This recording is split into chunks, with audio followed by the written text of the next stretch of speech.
नमस्कार। आज हम बात करेंगे मैन्युफैक्चरिंग मेट्रिक्स के बारे में। अब मेट्रिक्स सुन के घबराना नहीं है।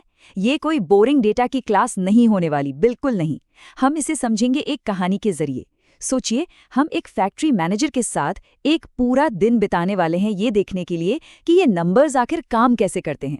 क्योंकि सच कहूं तो ये सिर्फ नंबर नहीं है, ये तो फैक्ट्री की अपनी जुबान है। तो सबसे पहला और सबसे बड़ा सवाल, कोई कैसे तय करता है कि फैक्ट्री में आज का दिन सफल रहा या नहीं? क्या बस ये देखकर कि कितनी चीजें बनी, या कहानी कुछ और भी है? चलिए इसी सवाल का जवाब ढूंढते हैं। हम एक फैक्ट्री में एक आम दिन का सफर करेंगे, सुबह से लेकर शाम तक। चलिए कहानी शुरू करते हैं। सुबह के 7 बज रहे हैं। हमारे जो फैक्ट्री मैनेजर हैं उनके लिए दिन शुरू हो चुका है। हाथ में कॉफी का कप, और सबसे पहली चीज जो वो देखते हैं वो है दिन का प्रोडक्शन टारगेट। ये सिर्फ एक आंकड़ा नहीं है, ये आज का मिशन है।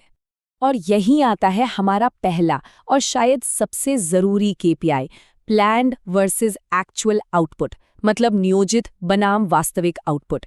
इसका मतलब बहुत सीधा सा है, आज कितना बनाने का प्लान था और असल में बना कितना। यही है दिन का सबसे बड़ा गोल।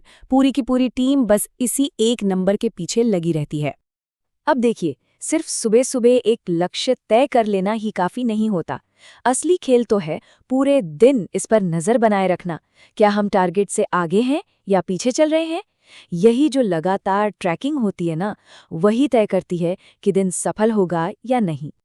तो अब सुबह के 9 बज चुके हैं और हम चलते हैं सीधा फैक्ट्री के फ्लोर पर। यहाँ का माहौल ही अलग है।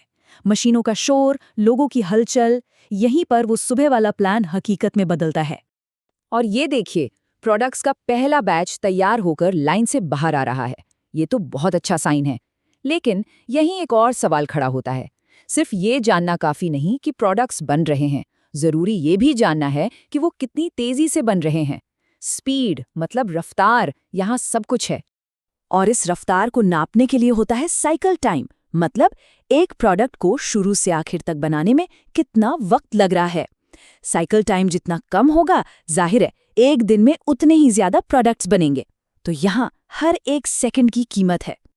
लेकिन एक मिनट, ये सब सिर्फ मशीनों की बात नहीं है। उन लोगों का क्या जो इन मशीनों को चला रहे हैं? उनकी प्रोडक्टिविटी को मापना भी उतना ही जरूरी है। हम देखते हैं कि 1 घंटे में एक कर्मचारी कितनी यूनिट्स बना रहा है, या कि सही स्किल वाले लोग सही काम पर लगे हैं या नहीं। सीधी सी बात है, एक अच्छी टीम ही एक अच्छी मशीन को चला सकती है।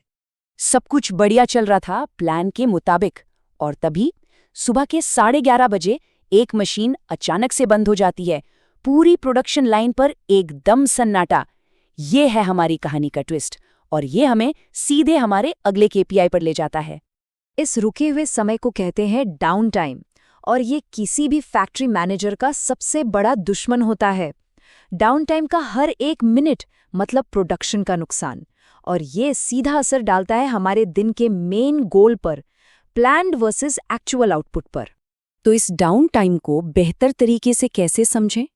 इसके लिए 2 मैट्रिक्स हैं, MTBF और MTTR।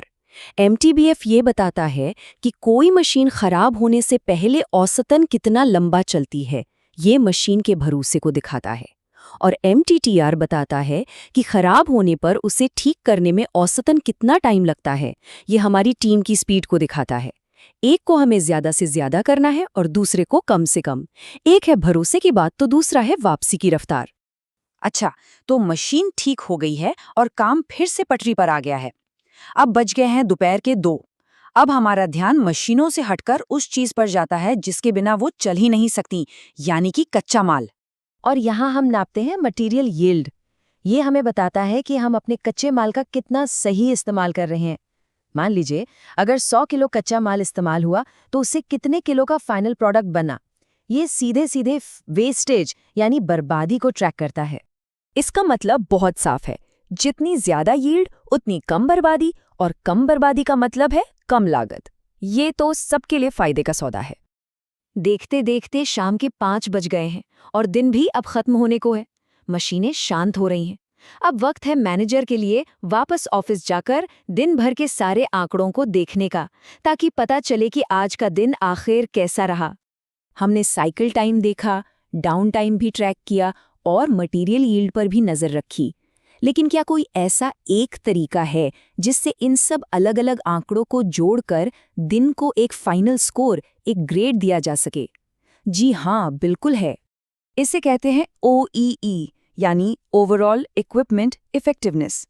ये एक तरह का मास्टर KPI है जो 3 चीज़ों को मिलाता है। अवेलेबिलिटी, यानी मशीनें कितनी देर चली, परफॉर्मेंस, यानी वो कितनी तेज चली, और क्वालिटी, यानी कितना सही माल बना। इन सब को मिलाकर एक सिंगल परसेंटेज स्कोर बनता है। तो आज का रिपोर्ट कार्ड देखते हैं। टारगेट था 1000 यूनिट्स का, लेकिन बने सिर्फ 950। क्यों? क्योंकि हमारा डाउन टाइम टारगेट से 15 मिनट ज्यादा था। मटेरियल यील्ड भी टारगेट से थोड़ा कम रहा, और इन सब का असर सीधा हमारे OEE स्कोर पर पड़ा, जो लक्ष्य से काफी नीचे रह गया। तो देखा कैसे हर एक नंबर एक दूसरे से जुड़कर दिन की पूरी कहानी बताता है। तो आखिर में बात बस इतनी सी है, जिस चीज को आप नापते हैं उसी को आप सुधार सकते हैं। फैक्ट्री की कहानी तो हमने देख ली, पर अब सवाल ये है, चाहे काम हो या अपनी जिंदगी, ऐसी कौन सी एक सबसे जरूरी चीज है जिसे कल से मापना शुरू किया जा सकता है ताकि चीजें और बेहतर हों? सोचिएगा जरूर। इस जानकारी को देखने के लिए आपका धन्यवाद।